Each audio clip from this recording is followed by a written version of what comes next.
40 കഴിഞ്ഞ ഈ ഇരിക്കുന്ന നമ്മളിൽ എത്ര പേരാണ് ഇങ്ങനെ ഒരു പ്രാർത്ഥന കേട്ടിട്ടുള്ളത്? റബ്ബി ഔസിഇനി അൻ അശ്കുറ നിഅമതക അല്ലതി അൻഅംത അലയ്യ വഅലാ വാലിദയ്യ. റബ്ബേ, എനിക്ക് തന്ന നിഅമത്തുകൾക്ക് നന്ദിയുള്ളവനാക്കി മാറ്റണം എന്നെ.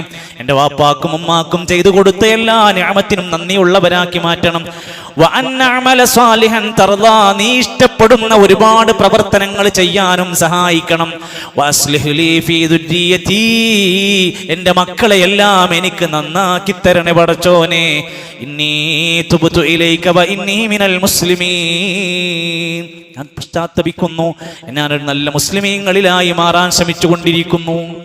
ഒരു നല്ല മകന്റെ ഉദാഹരണം പറയാ. ഇത് പറഞ്ഞിട്ട് അല്ലാഹുവിന്റെ ഖുർആൻ പറയാണ്, ഇങ്ങനത്തെ ഒരു മകനാണെങ്കിൽ, ഇത്തരത്തിലുള്ള മക്കളുണ്ടെങ്കിൽ, ഉലൈക നതഖബ്ബലു അൻഹും, അവരിൽ നിന്ന് കർമ്മങ്ങൾ നാം സ്വീകരിക്കും.